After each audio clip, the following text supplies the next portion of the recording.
have you ever wondered how one picture can mobilise an entire society? Sometimes a single image can change the public's perception and response to an issue, triggering either change or perhaps something else.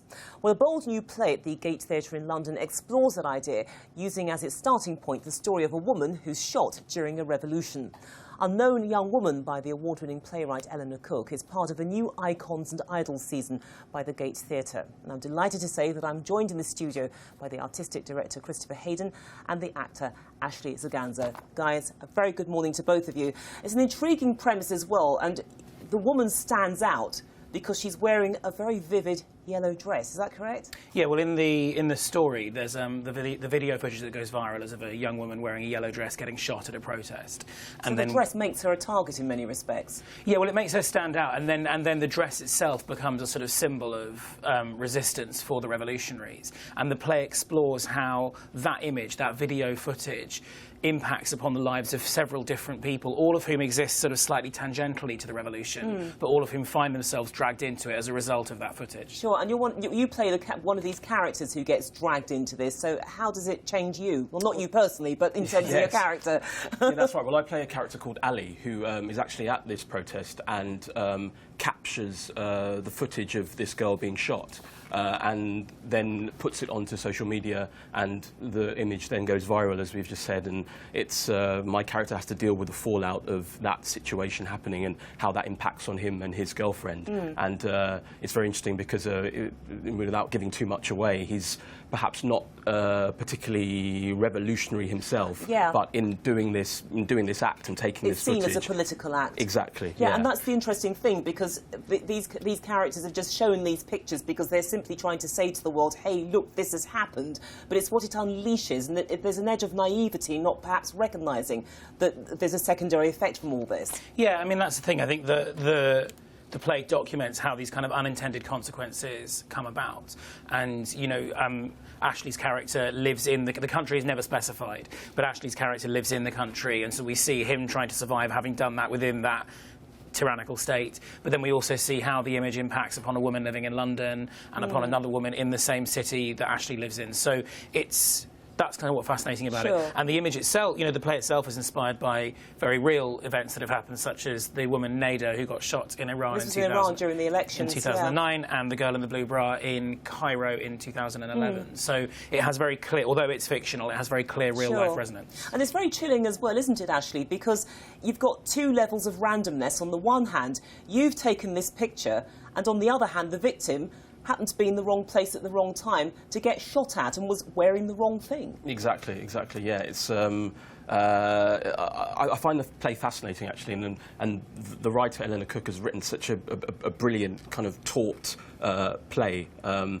I'd also just want to say a bit about kind of the space that we're operating in. The Gate Theatre, it's an incredibly intimate space, and it allows actors great kind of opportunities to be very forensic and laser sharp. And so it's been a brilliant process so far.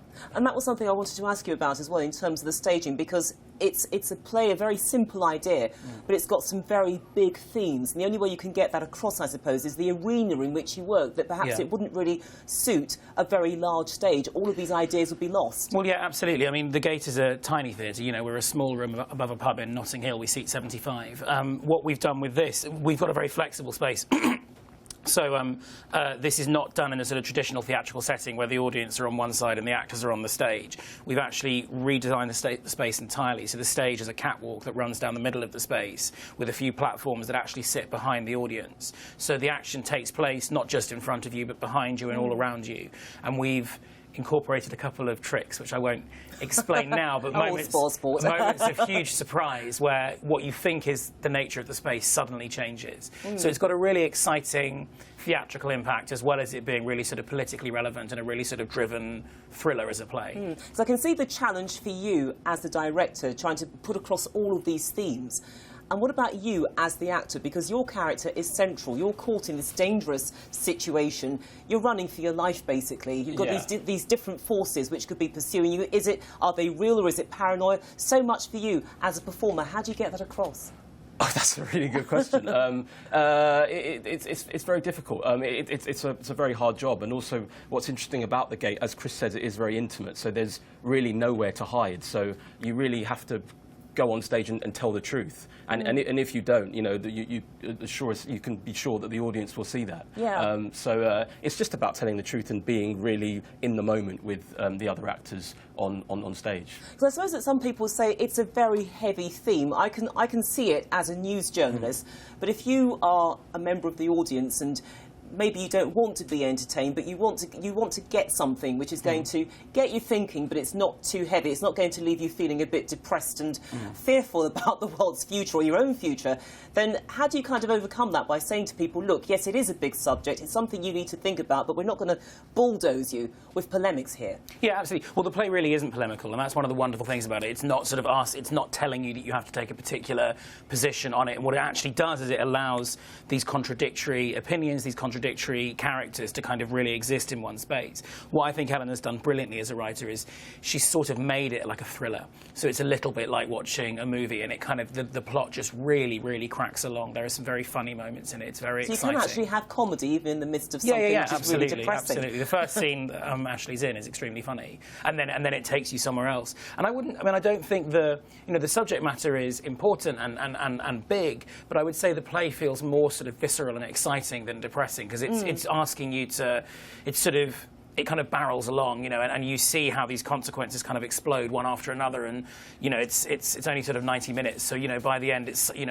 everything's changed. It's a tight 90 minutes. You do actually feel as if you're on a journey. Yeah. Very much Is it one of those plays, and this is a question really for both of you, which, because of what it's doing, it would actually translate very well into a film? Because there are some people who take a stage play, they remain loyal to the set, they remain loyal to every aspect of it, and reproduce it for a film. Or they say, well, hang on, given that you've got these enormous themes, maybe what we need to do is to create, actually sort of fabricate, if you like, a revolutionary backdrop. We can't have it performed on the stage. It's got to be true to the film form. Yeah. Yeah, I mean, film was one of our key reference points. There are some fantastic films like Children of Men and Viva Vendetta that were very influential on me when I was thinking about how to stage it. And I think the play, with could be adapted to the screen very, very well, because it has this sort of driving narrative and this global perspective. So it could be a very, very exciting thing to see. Well, I suppose, Ashley, for you as the actor, you've got sort of used to working in this confined space and using your environment to convey so much. Isn't there a sense that perhaps some of that intensity goes because you're actually not working on the stage set? You're going in different locations? Perhaps. But there's something quite interesting about being in the Gate space. I mean, this is the first time I've worked at that theatre, but whenever I've seen things there, or people have seen things there, people do say it's almost like sitting in your front room and watching TV. The actors are you can literally reach out and touch them. So there's something interesting there in terms of being in the space and the opportunities that it allows actors to. Sure. It's very different to kind of performing at the National Theatre, say. It's a very different, using very different muscles. Sure. And people often say it's almost like you're on film, and there's something very filmic about being on stage at the Gate, which is really, really exciting. OK, well, look, it sounds like a wonderful play, OK? It is Unknown Young Woman at the Gate Theatre from today until June 27th. January 27th, that would be very long. Guys, thank you very much. It's been an absolute pleasure talking to you, and good luck with the production. Brilliant. Thank you.